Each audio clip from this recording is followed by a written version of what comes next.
Hello student, आज का हमारा टॉपिक है कॉस्ट एस्टिमेशन टेक्निक और इसमें हम कोकोमो मॉडल के बारे में पढ़ेंगे। तो सबसे पहले कोकोमो मॉडल क्या होता है? COCOMO model stand for constructive cost model. It is a regression model based on LOC, that is number of lines of code. Using this model you can find or you can make estimates of the cost of your project. अब जो हम किस तरह से Kokomo model से हमारे project की cost find कर सकते हैं, इसमें जो है हमारा LOC है, जो लाइन ऑफ कोड है, जो हमने लास्ट वीडियो में पढ़ा था, उसकी हेल्प से जो है हम किसी प्रोजेक्ट की कॉस्ट को फाइंड कर सकते हैं।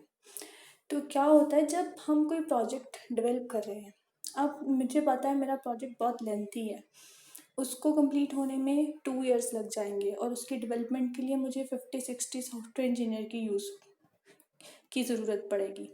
तो उस केस में क्या है, जो मेरे प्रोजेक्ट की कॉस्ट होगी वो हाई होगी। सेम वे में अगर कोई प्रोजेक्ट है, जैसे मुझे कोई ऐप डेवलप करनी है, उसके लिए मेरे 2 दिन लगेंगे और वो मैं एक सिस्टम में बैठ के डेवलप कर सकती हूँ, तो उसमें मेरी क्या होगी, कॉस्ट उतनी हाई नहीं होगी, कम होगी। हम उसमें कम कॉस्ट को डिमांड करेंगे। तो इस चीज़ में जो मुझे हेल्प करती है वो है LOC। अब जो लाइंस होती हैं किसी कोड की, उससे हम क्या कैलकुलेट करते हैं कि इस लाइन, ये कितनी लाइंस हैं, इनकी कितनी लेंथ है, जो इस कोड है इसको कंप्लीट करने में कितना टाइम लगेगा और इस कोड को कितने इंजीनियर चाहिए जो इस कोड को कंप्लीट कर सकते हैं। तो ये जो है LOC हेल्प कर रही है किस लिए, हमें कॉस्ट फाइंड करने में।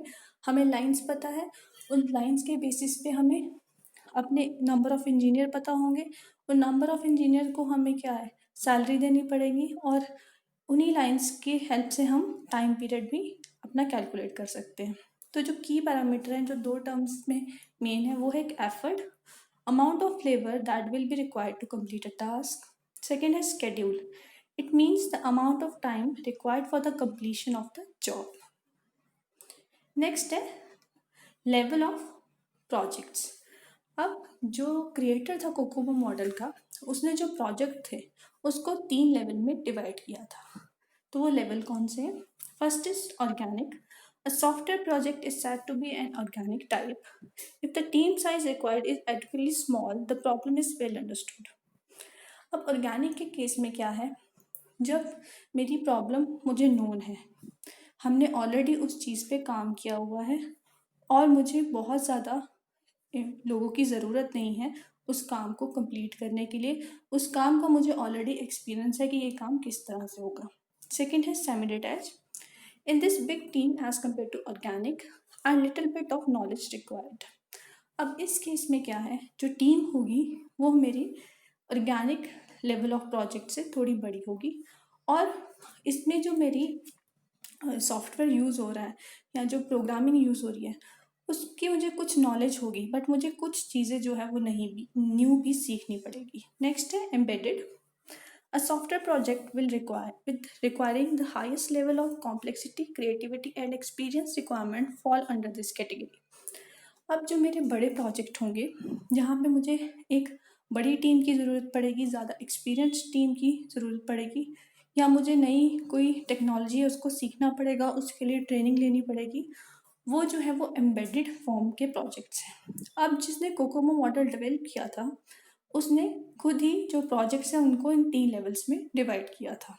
नेक्स्ट है हमारे types of COCOMO model. There are these are types of Kokomo model: basic Kokomo model, intermediate Kokomo model, and detailed Kokomo model. First of all, basic Kokomo model. It is the one type of static model to estimate software development effort quickly and roughly. इसमें जो हम cost estimate करते हैं वो बहुत जल्दी में करते हैं, तो वो एकदम एग्जैक्ट नहीं होती। Then intermediate COCOMO model, it estimate software development effort in terms of size of the problem and other related cost driven parameter into account. Then detailed COCOMO model, additional accounts for the influence of individual project phases. Next है हमारा equation for basic COCOMO model. अब जो Kokomo model है उसमें हमारी equation use होती है हमारी कॉस्ट को कैलकुलेट करने के लिए। तो ये इक्वेशन जो है वो सारे प्रोजेक्ट में सेम होगी, बट जो नीचे एक चार्ट दिया गया है उसमें क्या है, कुछ कांस्टेंट वैल्यू दी गई है। वो कांस्टेंट वैल्यू हर प्रोजेक्ट लेवल के लिए अलग अलग है। तो जिस तरह से अगर मैं अलग अलग प्रोजेक्ट लेवल लूँगी, अगर ऑर्गेनिक लूँगी तो उसमें कांस्टेंट की वैल्यू कुछ और होगी, सेमी डिटैच लूँगी तो उसमें कांस्टेंट की वैल्यू कुछ और होगी, और रिटेल लूँगी तो उसमें कांस्टेंट की वैल्यू कुछ और होगी। मेन फॉर्मूला जो है वो यही चलेगा। तो सबसे पहले हम किसे फाइंड करते हैं, एफर्ट फाइंड करते हैं। उसका फॉर्मूला है के इंटू के एल ओ सी पावर में बी पी एम। तो जो के एल ओ सी है वो है हमारा टोटल। के एल ओ सी हमें पता है क्या होती है, लाइन ऑफ कोड, और के क्या है, इन किलोज में। अब किलोज में क्या है, जो हमारे इन थाउजेंड्स, किलोज का मतलब है थाउजेंड्स में जो हमारा लाइन ऑफ कोड है वो हमें कैलकुलेट करना है। देन ए और बी जो है वो हमारे कांस्टेंट है, उसकी वैल्यू क्या है 2.4 और 1.05 अगर मैं ऑर्गेनिक लेती हूँ। और पीएम क्या है, पीएम इसका यूनिट है जो क्या है पर्सन पर मंथ, कि हमारे कितने जो है एम्प्लॉय लग रहे हैं हर महीने काम करने के लिए। इन चीज़ों से क्या है, मेरा एफर्ट कैलकुलेट होगा।